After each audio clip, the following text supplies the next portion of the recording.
सगळ्यांना सांगितलं आधी की ही निवडणूक काही फक्त मला जिंकवण्यासाठी नाहीये, तर ही निवडणूक देशाच्या विकासासाठी आहे, आपल्या स्वतःच्या विकासासाठी आहे, आपल्या परिसरातल्या विकासासाठी आहे.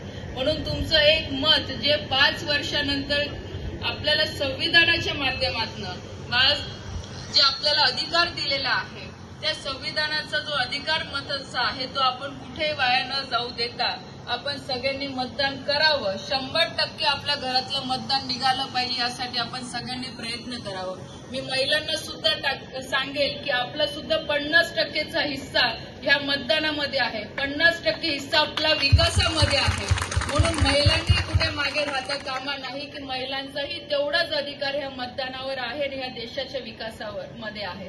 म्हणून ह्या देशाचं नेतृत्व, या देशाच्या विकासासाठी आपल्याला सगळ्यांनी येणाऱ्या 13 तारखेला कमळ ह्या निशाणीवर बटन दाबून आपल्याला सगळ्यांच्या माध्यमातून ह्या देशाच्या विकास कार्यासाठी आपल्याला ही जागा निवडून द्यायची आहे. आदरणीय मोदी साहेबांना परत तिसऱ्यांदा आपल्या ह्या देशाचं प्रधानमंत्री बनवायचं आहे की जेणेकरून तिथे आपलं प्रोडक्ट वापरलं जातं. म्हणून जो नारा आदरणीय मोदी साहेबांनी दिला होता की आता जे काही होईल, आमचे भारतातले जे काही तरुण आहे हे स्टार्टअप योजनेच्या माध्यमातून इथे रोजगार उपलब्ध करतील, इथे उद्योग वाढवतील आणि जे काही पुढच्या जे आतापर्यंत आपण बघत आलो की made in Japan, made in China जे आपण सगळं करत आलो, तर आता ही परिस्थिती आपल्याला बदलायची आहे आणि त्याची सुरुवात ही झालेली आहे. एक त्याचं उदाहरण उत्तम द्यायचं असेल तर आज आपण जिथे बसलेलो आहोत, ज्या मशीनचं आपण उद्घाटन केलेलं आहे, आज ती मेड इन इंडिया आहे.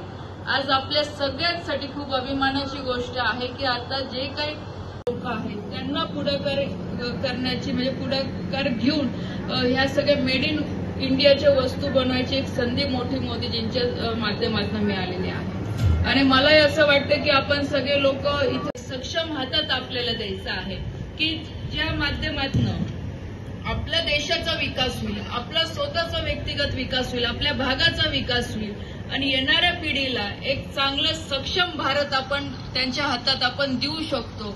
यासाठी आपल्याला ह्या येणाऱ्या 13 तारखेला मतदान करायचंय.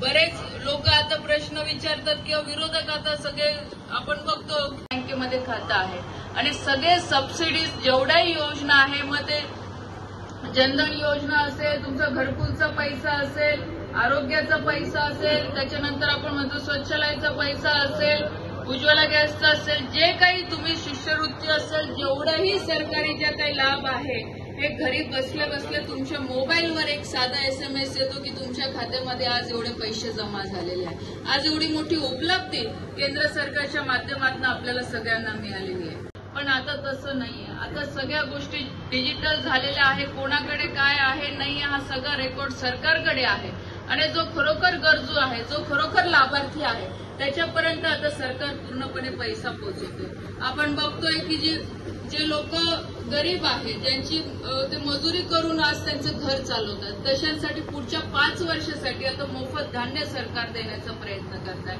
आज स्टार्टअपच्या माध्यमातून, मुद्रा योजनेच्या माध्यमातून आपण बघतोय की छोटे छोटे व्यवसाय आता पुढे येऊ लागलेले आहेत आणि सगळ्यात महत्वाचं म्हणजे की ग्रामीण भागामध्ये पण आता हे छोटे मोठे व्यासपीठावर विराजमान व्हायचं आहे. त्याचबरोबर विजय साठे यांना देखील विनंती करतो की त्यांनी देखील व्यासपीठावर विराजमान व्हायचं आहे. कृपया सगळे पदाधिकाऱ्यांनी व्यासपीठावर यायचं आहे. राजेंद्रजी साठे, विजूभाऊ साठे, किशोरजी नवले, प्लीज सगळ्या पदाधिकाऱ्यांनी व्यासपीठावर यायचं आहे. सियावर रामचंद्र की